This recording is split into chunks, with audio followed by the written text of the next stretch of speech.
If you've ever looked at a crowded room and not just seen people, but seen stories, if you've ever felt a deep, almost physical itch when faced with a problem everyone else has deemed unsolvable, then you have already felt the first stirrings of a very specific psychological archetype.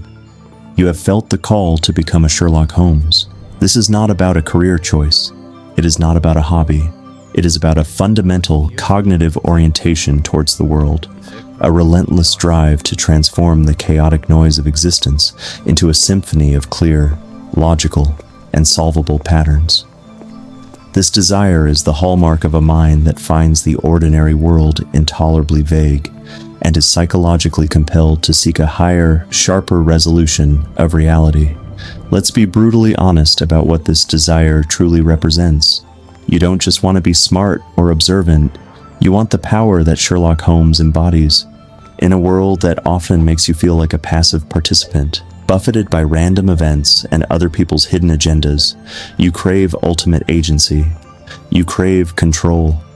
The power to not just react to events, but to anticipate them. The power to see through the masks people wear and understand the hidden mechanics of any situation. This isn't a power fantasy in the traditional sense.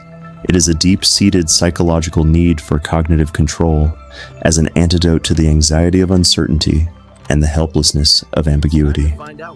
This drive stems from a core psychological trait often found in engineers, scientists, and systems thinkers, the hyper-systemizer. The hyper-systemizing brain does not simply notice details. It is wired to reverse engineer reality. It sees the world as a series of interlocking systems governed by underlying rules. A social interaction is not just a chat. It's a complex dance of micro-expressions, tonal shifts, and word choices that can be decoded. A broken object is not just a nuisance. It's a crime scene offering clues to a failure in a mechanical system. For you, the greatest satisfaction, the true dopamine hit, comes not from the social validation of a conversation, but from the internal aha moment when the last puzzle piece clicks into place and the entire system reveals its logic. This is why ordinary life, with its emphasis on small talk, social rituals, and willful disregard for detail, can feel so intellectually stifling and frustrating. It is like being a master watchmaker forced to work in a room full of people who only care what color the watch is. This frustration is the shadow side of the gift. It often leads to a sense of profound intellectual loneliness. You see the system so clearly, the causes, the effects, the patterns, and you cannot comprehend why everyone else seems content to live in a blurry, low-resolution reality. This is precisely why the character of Sherlock Holmes is so validating. His social awkwardness, his impatience, his perceived arrogance, these are not flaws to be hidden, but rather reframed as the necessary, even noble, costs of genius. He gives you permission to feel different, because his difference is the very source of his power. Let's dismantle a common misconception right now. Sherlock Holmes is not special because he sees more than everyone else. He is special because he ignores more. His genius lies in his cognitive filter. He possesses the ruthless discipline to screen out the irrelevant, emotional and social noise that clutters the average mind, allowing him to focus exclusively on the salient data, the signal. While others are distracted by the what of a story, you, the aspiring Holmes, are trained to listen for the how and the why. The scuff on a left shoe isn't just a mark, it's a biography of a man's walking route and recent history. A hesitation before a handshake isn't just nervousness, it's a potential flag of deception or social anxiety. This is objective observation in its purest form, the practice of building a foundation of pure, unbiased fact before allowing the mind to construct a narrative, but observation is only the raw material. The true architecture of the Holmesian mind is built on deductive and abductive reasoning. Deduction is the process of applying a general rule to a specific case to reach a certain conclusion. But Holmes's most famous tool is abduction. inferring the best possible explanation from the observed facts.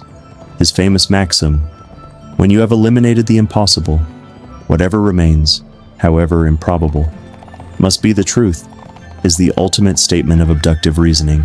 This requires a mind that is not just observant, but also incredibly well stocked. You cannot know what is impossible if you do not possess a vast and cross-disciplinary knowledge base. From the chemistry of different types of soil, to the typography of various newspapers, to the psychology of human motivation.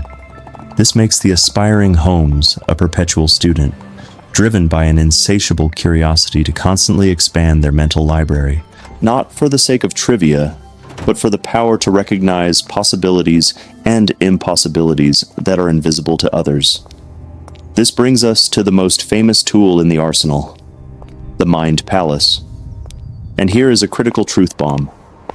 The Mind Palace is not primarily about memory, it is about discipline. It is the deliberate, rigorous, and systematic organization of knowledge. The Method of Loci, the technique behind it, is simply a framework for imposing order on information. By associating facts with specific locations in a familiar mental space, you are building a cognitive architecture that mirrors your understanding of the world itself. Ordered, navigable, and logical. You are refusing to let your mind be a chaotic attic. You are building a meticulously organized library where every piece of information has its place and can be retrieved in an instant. This is the ultimate act of cognitive control. However, the classic portrayal of Holmes as an unfeeling logic machine is a dangerous and incomplete model. The true evolution, the master level of this psychology, is not the suppression of emotion, but its integration. The modern Holmes must learn to harness empathic logic. Your greatest weapon is not just your ability to deduce what someone did, but your ability to understand why they did it. Logic can solve the how of a crime, but only an understanding of human emotion. Love, jealousy, fear, greed, pride can solve the who and the why. Look at Holmes's relationship with John Watson. Watson is not a sidekick. He's a vital component of Holmes's effectiveness. He's Holmes's connection to the common heart, his moral compass, and his translator of the very human emotions that Holmes himself often struggles to navigate. Watson provides the emotional data that Holmes's systemizing brain can then process. This is the final and most important deduction. The ultimate mystery is not a stolen letter or a hound from hell. The ultimate mystery is you. Your journey is not to become a cold, detached reasoning machine. That is a caricature, a prison of its own kind. The true goal is to become a fully integrated human being, a force of razor-sharp intellect, guided by a profound understanding of the human heart. You must train your logic with the discipline of a scientist, but you must also train your empathy with the curiosity of an anthropologist.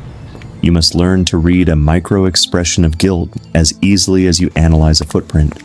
So, the psychology of wanting to be Sherlock Holmes is, at its core, the psychology of a seeker of truth, a rebel against ambiguity, and a builder of mental fortresses.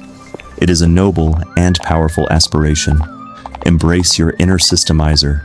Hone your observation, stock your mind palace, and sharpen your logic. But never make the mistake of believing that the heart is illogical. It follows its own complex, beautiful, and predictable patterns. To master both is to achieve the highest form of the Holmesian ideal. The real mystery was never the crime. It was always the human mind, yours, and that is the most fascinating case you will ever solve.